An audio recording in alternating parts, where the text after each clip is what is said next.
Hello everyone, welcome to the program Economic Issues and today we are going to discuss about the Producer Price Index. हमने last video में बात की थी कि inflation calculate कैसे होती है और इन्फ्लेशन कैलकुलेट करने के जो मेथड थे उसमें एक प्राइस इंडेक्स मेथड था in which there were 3 indexes and one of them was PPI which is called Producer Price Index. First of all, let us see the news.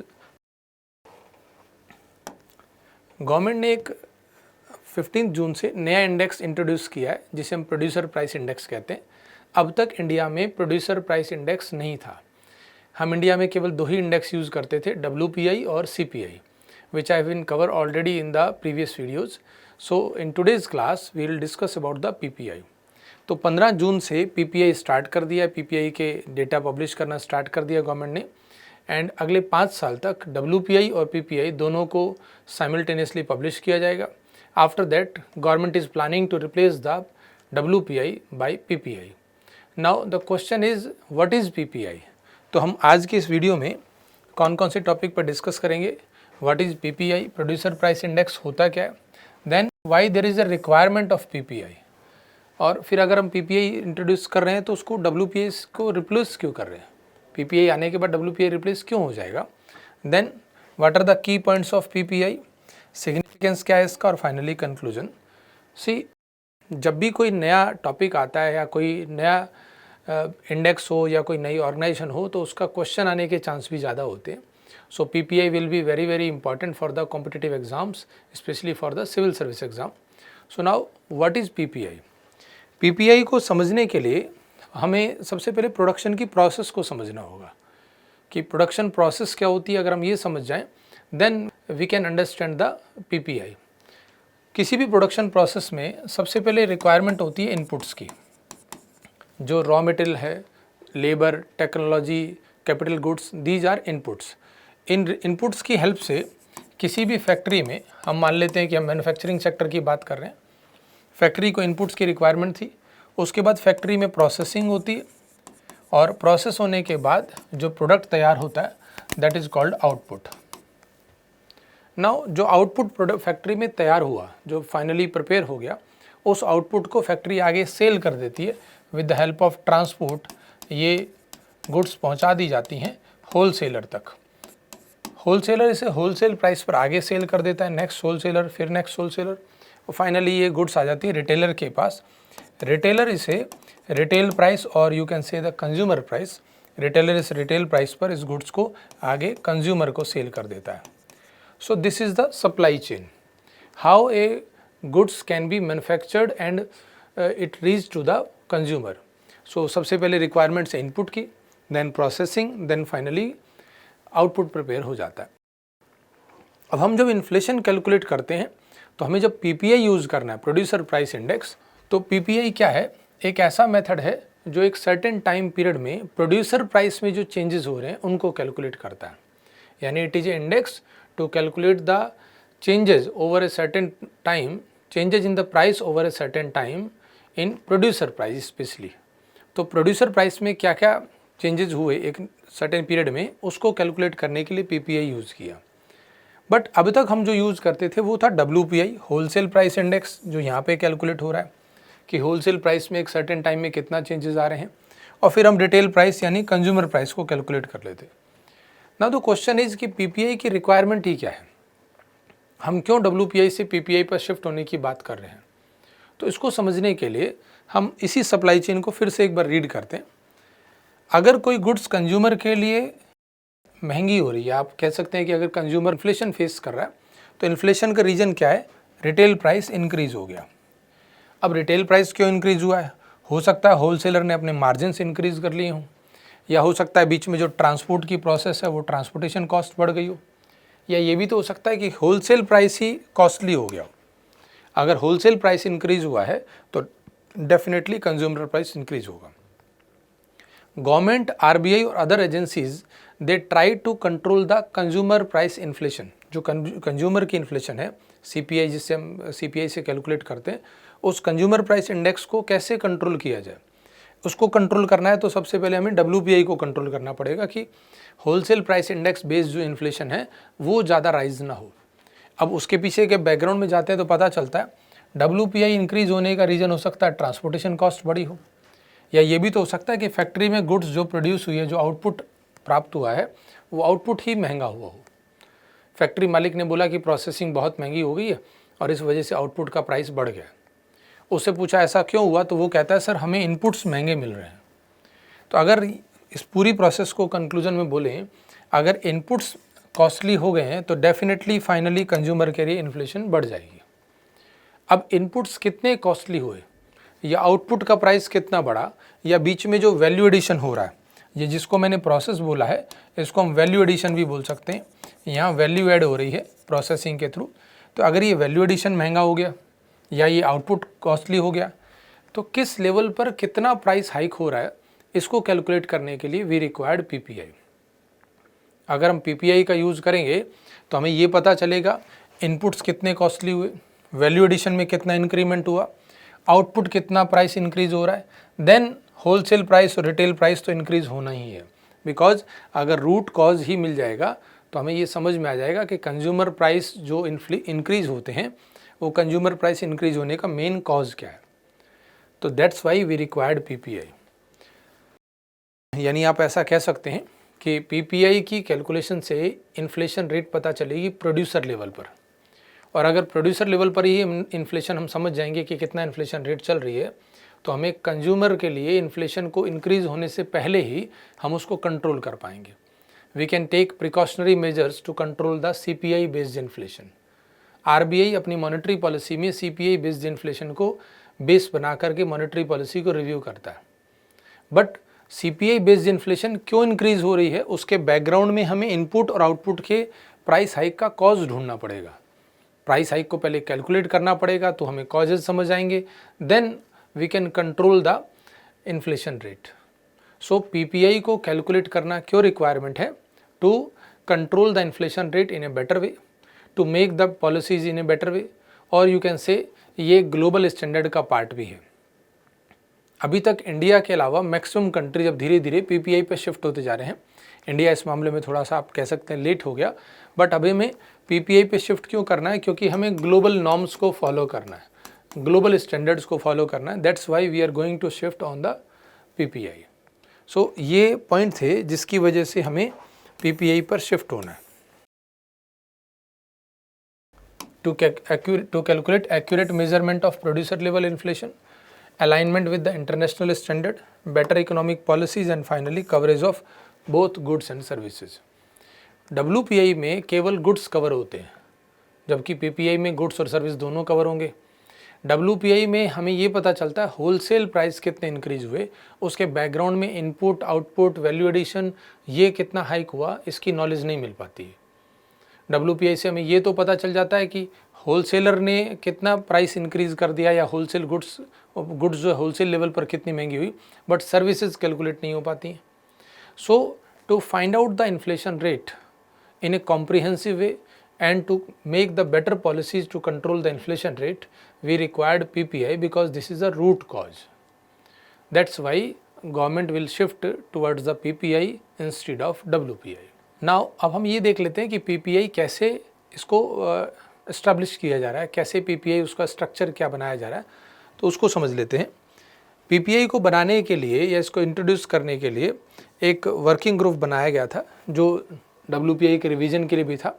Under the chairmanship of professor Ramesh Chand एक working group बनाया गया। उस working group की report आई, उस report पर finally PPI introduce कर दिया, और अब इसे अगले 5 साल तक WPI के साथ कंटिन्यूस चलाया जाएगा।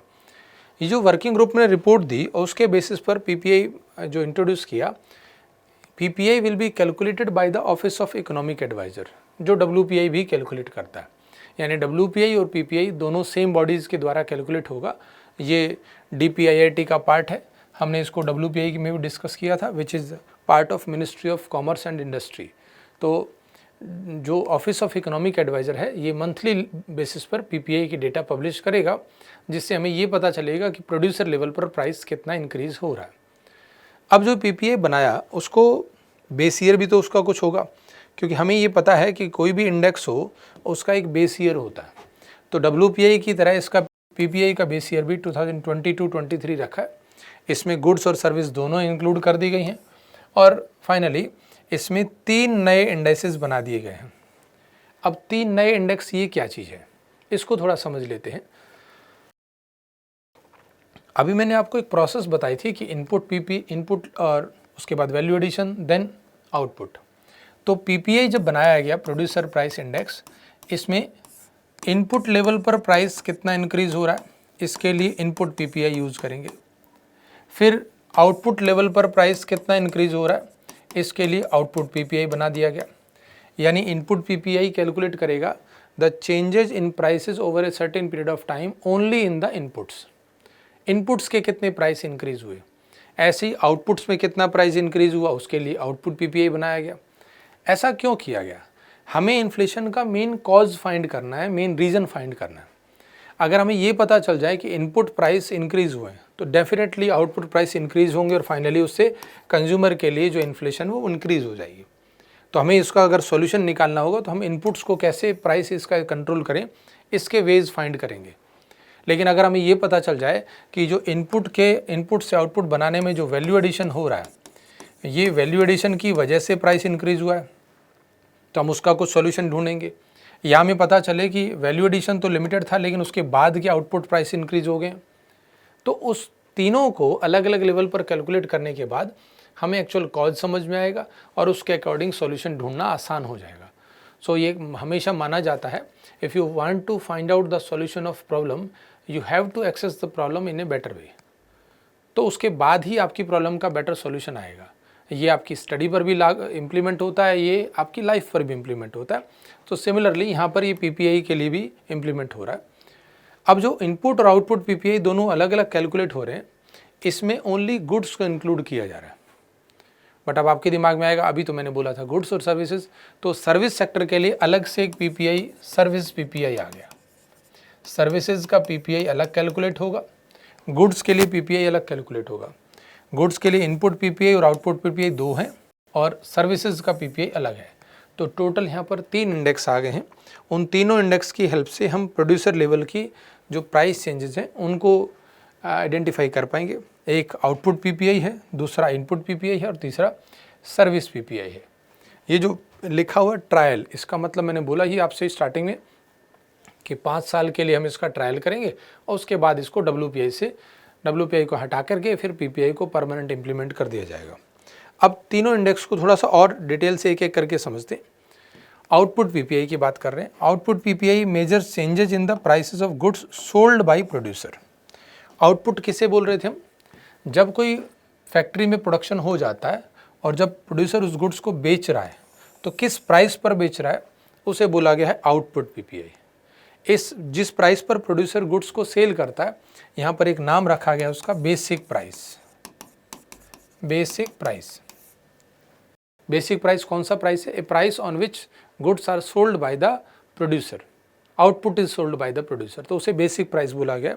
और जिस प्राइस पर वो इनपुट परचेज करता है उसे परचेजर्स प्राइस कहा गया, जिस प्राइस पर वो इनपुट्स को परचेज कर रहा है। तो 2 प्राइसेस यहाँ पर यूज हो रहे हैं, एक परचेजर प्राइस, दूसरा बेसिक प्राइस। बेसिक प्राइस पर आउटपुट पीपीआई कैलकुलेट होगा। इट मीन्स अगर बेसिक प्राइस इंक्रीज हो रहे हैं, इट मीन्स कि आउटपुट में प्राइस इंक्रीज हो रहा है, अर्थात आउटपुट का जो पीपीआई वो हाइक हो रहा है और उससे पता चलेगा हमें आउटपुट में इन्फ्लेशन कितनी है। सिमिलरली अगर परचेजर प्राइस इंक्रीज हो रहा है, इट मीन्स इनपुट्स कॉस्टली हो रहे हैं और इनपुट्स अगर कॉस्टली हुए तो फिर वो फाइनली जा करके कंज्यूमर के लिए भी इन्फ्लेशन क्रिएट करेंगे। जो 3 इंडेक्स हम देख रहे थे उसमें से पहले वाले की हम बात कर रहे हैं। आउटपुट पीपीआई में जैसा मैंने अभी बोला बेसिक प्राइस बोलते हैं। अब बेसिक प्राइस की अगर डेफिनेशन निकालनी हो तो बेसिक प्राइस में टैक्स इंक्लूड नहीं होते हैं, इसमें टैक्सेस इंक्लूड नहीं होते और इसमें ट्रेड एंड ट्रांसपोर्टेशन मार्जिन भी इंक्लूड नहीं होता। बट एक बात ध्यान रखनी है, इसमें सब्सिडी इंक्लूड होती है। अगर गवर्नमेंट ने कोई सब्सिडी दी होगी वो इंक्लूड होती है, बट टैक्सेस इंक्लूड नहीं है, ट्रेड और ट्रांसपोर्ट्स के मार्जिन इंक्लूड नहीं है। यानी फैक्ट्री में जब गुड्स प्रिपेयर हो गई है, जब आउटपुट रेडी हो गया है, तो आउटपुट रेडी हुआ है, अभी उसको सेल नहीं किया गया है, तो उसमें कोई टैक्स अभी इन्वॉल्व नहीं है, कोई टैक्स लेवाइड नहीं है गवर्नमेंट के द्वारा।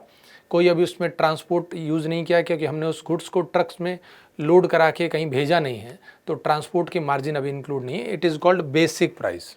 ये सिविल सर्विस एग्जाम में आ सकता है कि what is the basic price used in the PPI, तो बेसिक प्राइस में ऑप्शन दे देंगे वो क्या क्या इंक्लूड होता है और क्या नहीं होता, तो सब्सिडी इंक्लूड होती है। नाउ मंथली पब्लिश होगा, ये तो मैंने आपको ऑलरेडी बता ही दिया। अब आउटपुट PPI में ये गुड्स पर केवल कैलकुलेट हो रहा है, और गुड्स में भी आप देखेंगे यहाँ पर कैटेगरी बना दी गई है, ये बास्केट है और उसका बेस ईयर भी है हमारे पास 22-23, और बास्केट में एग्रीकल्चर, फॉरेस्ट्री, फिशिंग, इधर mining and quarrying, then manufactured items और इलेक्ट्रिसिटी। तो इसको 4 कैटेगरी में डिवाइड करके इसकी बास्केट बना दी गई है। मैंने बोला अभी आपसे सर्विसेज का PPI अलग है, तो उसमें कन्फ्यूजन नहीं होना चाहिए, वो सर्विसेज का PPI सेपरेट कैलकुलेट होता है। ये इसकी बास्केट है जो 22-23 बेस ईयर के अकॉर्डिंग है। सिमिलरली एक इनपुट का PPI है, इनपुट में परचेजर्स प्राइस यूज हो रहा है, a price on which inputs has been purchased by the producer, like labour, like raw material. अगर वो रॉ मटेरियल कॉस्टली हो जाएगा तो हम बोलेंगे परचेजर्स प्राइस इंक्रीज हो रहा है, और उसके अकॉर्डिंग फिर हम PPI कैलकुलेट करेंगे। और ये लिखा भी हुआ है यहाँ पर, measures changes in the prices of inputs like raw material purchased by the producer. अभी इसको ट्रायल बेसिस पर है और इसमें ओनली अभी मैन्युफैक्चरिंग सेक्टर पर ही टारगेट किया गया। अब मैन्युफैक्चरिंग सेक्टर ही क्यों, व्हाट इज़ द रीज़न कि ओनली मैन्युफैक्चरिंग सेक्टर है? ये इंपॉर्टेंट लाइन है स्टेटमेंट के फॉर्म में कि ओनली मैन्युफैक्चरिंग सेक्टर। उसका रीज़न है, एक तो ये कि many countries are using input PPI only in manufacturing sector, because manufacturing sector एक ऐसा पार्ट है जिसमें इनपुट और आउटपुट का रेशियो मैटर करता है। इनपुट आउटपुट रेशियो, जिसको हम ICOR के मेथड से भी कैलकुलेट करते हैं। इनपुट जो इंक्रीमेंटल कैपिटल आउटपुट रेशियो है उससे भी हम कैलकुलेट करते हैं, या हम इसको COR कैपिटल आउटपुट रेशियो से भी कैलकुलेट करते हैं। तो इनपुट और आउटपुट रेशियो का जो मेथड है उसमें पता चल रहा है कि वो मैन्युफैक्चरिंग सेक्टर में अगर इनपुट की कंपैरेटिवली आउटपुट कम आएगा तो मैन्युफैक्चरिंग सेक्टर लॉस में जा रहा होगा। यानी इनपुट कॉस्ट अगर बहुत ज़्यादा हो जाए और आउटपुट का जो रेवेन्यू आ रहा है वो बहुत कम है, तो प्रोड्यूसर अपना प्रोडक्शन बंद कर देगा। इसमें कितना रेशियो आ रहा है, क्या उस पर इम्पैक्ट पड़ रहा है, मैन्युफैक्चरिंग सेक्टर में बहुत स्पेशली हमें कैलकुलेट करना पड़ेगा। इसीलिए फ़िलहाल ये मैन्युफैक्चरिंग सेक्टर पर ही कैलकुलेट हो रहा है, ऑल्दो इन फ्यूचर इसमें धीरे धीरे सेक्टर्स ऐड हो जाएंगे। देखें, ये FAQs में गवर्नमेंट ने खुद ही पब्लिश भी किया, स्पेशली इंपॉर्टेंट लाइन है कि PPI is compiled for manufacturing sector only. ऐसा क्यों है? तो इसका रीज़न भी दिया है, input to output ratio for manufacturing sector is very high, और ये कितना है, रफली 80% है, जो कि बहुत ज़्यादा है। This ratio should be 20-25% in comparative to other sectors. और accordingly the analysis of relationship between input output price is more relevant to the manufacturing sector, और अदर कंट्रीज़ में जो यूज़ हो रहा है वो एक रीज़न है ही। तो हमने दूसरे कंट्री से कंपेयर भी किया, और मैन्युफैक्चरिंग सेक्टर में रेशियो ज़्यादा है तो हमें उसमें डिटेल से कंपैरिजन करना है। एक्चुअली गवर्नमेंट ये ढूंढना चाह रही है कि क्या वैल्यू एडिशन ज़्यादा है, या इनपुट्स कॉस्टली हो रहे हैं, या प्रोड्यूसर अपनी मार्जिन से इंक्रीज़ कर रहा है, रीज़न क्या है इन्फ्लेशन का। इसीलिए इनपुट, आउटपुट और फिर सर्विस को अलग से कैलकुलेट किया जा रहा है। तीसरा जो इंडेक्स है which is called services producer price index, इसमें ओनली सर्विसेज इंक्लूड होंगी, लेकिन ओनली 7 सर्विसेज। अभी रिसेंट में इसमें 7 ही सर्विसेज रहेंगी, फ्यूचर में और सर्विसेज ऐड होंगी। अब 7 सर्विसेज कौन कौन सी हैं और वो बाकी सर्विसेज क्यों ऐड नहीं की, तो 7 सर्विसेज की तो अभी हम लिस्ट देख लेते हैं। जो अदर सर्विसेज है वो ऐड नहीं की, उसका रीज़न है गवर्नमेंट के पास अदर सर्विसेज के डेटा ठीक से नहीं कलेक्ट कर पा रहे हैं, और यू कैन से कि अप्रोप्रिएट डेटा अवेलेबल नहीं होने की वजह से बाकी सर्विसेज का जो इन्फ्लेशन है वो कैलकुलेट नहीं होगा जब तक हम डेटा कलेक्शन की प्रोसेस ना इम्प्रूव कर लें। क्योंकि अगर आपका डेटा ही रॉन्ग हो गया तो फिर डेफिनेटली इन्फ्लेशन डेटा भी, फाइनल जो रिजल्ट है इन्फ्लेशन का, वो भी कम आएगा या सही नहीं आएगा, अप्रोप्रिएट नहीं होगा। तो ये prices of service provided by the service provider, उसमें कितना चेंज हो रहा है। अगेन बेसिक प्राइस है, क्योंकि सर्विस प्रोवाइडर जिस रेट पर सर्विस सेल कर रहा है वो बेसिक प्राइस, और ये फर्स्ट टाइम इंट्रोड्यूस हुआ है ओनली फॉर 7 सर्विसेज। इसका पब्लिकेशन क्वार्टरली हो रहा है। अब ये फर्स्ट टाइम जो इंट्रोड्यूस हुआ है, कौन कौन सी सर्विसेज, ज़रा एक लिस्ट देख लेते हैं। Banking, securities transaction, insurance, management of pension funds, railways, air passenger, railways और एयर पैसेंजर, और फाइनली टेलीकॉम। इन सर्विसेज में अवेलेबल रहेगा। फ्यूचर में जो जो सर्विसेज और हो सकती हैं उनको इंक्लूड करेंगे, बट अभी रीज़न गवर्नमेंट ने खुद ही दिया है कि ये डेटा अवेलेबल नहीं है, और डेटा अवेलेबल नहीं है मिनिस्ट्री के पास, तो इसीलिए अभी हम उन सर्विसेज को इंक्लूड नहीं कर रहे हैं। तो ये फर्स्ट टाइम इंडिया में सर्विसेज का पीपीआई इंट्रोड्यूस किया गया, जिसमें ओनली अभी 7 सर्विसेज हैं। पहली बार पूरा पीपीआई इंक्लूड हुआ है, लेकिन सर्विसेज का पीपीआई हाईलाइटेड रहेगा because service sector is having majority in Indian GDP, और हमारी अगर जीडीपी में कितना उसका रोल ज़्यादा है तो उसमें कितना प्राइस हाइक हो रहा है, इट शुड बी कैलकुलेटेड। तो उस कंज्यूमर के लिए सर्विस का क्या रोल पड़ रहा है, क्या उस पर उसकी परचेजिंग पावर पर इम्पैक्ट आ रहा है, उसको कैलकुलेट करना ईजी हो जाएगा, फिर उसको कंट्रोल करना ईजी हो जाएगा। दो you can say कि final purpose of introducing the PPI is to calculate the inflation rate or to find out the correct root cause of inflation, so that consumer पर जितनी उसकी purchasing power पर impact पड़ रहा है उसको थोड़ा control किया जा सके। Now the finally significance and the finally WPI से replace हो रहा है, WPI replace हो रहा है PPI से, तो मैंने आपको बता तो दिया ही, ज़रा एक बार पॉइंट से रिवाइज कर लेते हैं। Alignment with the international standard, more accurate measurement based on basic price, जो output PPI है वो based on basic price, better policy making, cover both goods and services, confusion नहीं होना है, goods और services अलग अलग हैं दोनों PPI, सर्विसेज में भी PPI है, गुड्स में भी PPI, नाम उसका PPI ही है। improve global compatibility, जो कंपैरिजन करना आसान हो जाएगा, और WPI एंड PPI दोनों को 5 साल तक साइमल्टेनियसली पब्लिश किया जाएगा।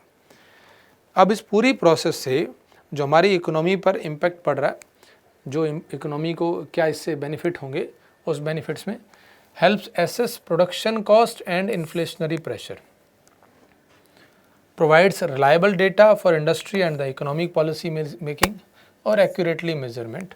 तो आप देखेंगे ऑलमोस्ट वही बात आ रही है कि एक्यूरेट मेजरमेंट होगा, ग्लोबल स्टैंडर्ड फॉलो होंगे, और इससे हम रूट कॉज फाइंड कर पाएंगे एक्चुअल इन्फ्लेशन का।